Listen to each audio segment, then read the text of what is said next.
you know, it puts a lot of pressure on us to be able to say, well, actually, I don't believe you, or actually, are you really telling the truth? I mean, that's quite a harsh thing for us to have to do.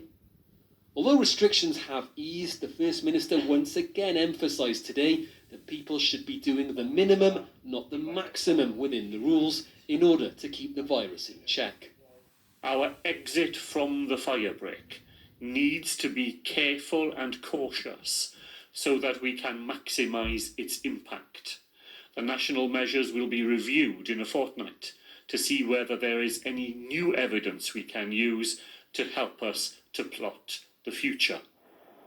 As the festive season draws ever closer, a sense of some normality has returned in Wales.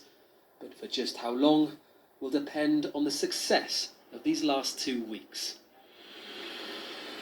The First Minister has said he wants a unified approach in discussions of how Christmas will work between the four nations, and the discussion between the devolved governments will happen later this week. Whether they can come to an agreement is not just a political question, but also it will depend on how well these lockdowns have gone in the various countries. Simon.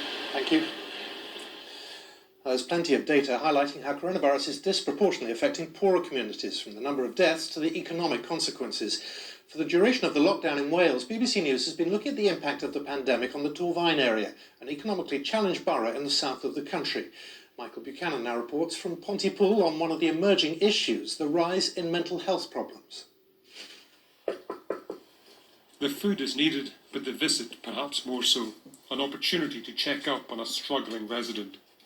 Oh, hello, Sarah. All right, my dear. I haven't seen the soul for about a week. Dawn Williams had the virus and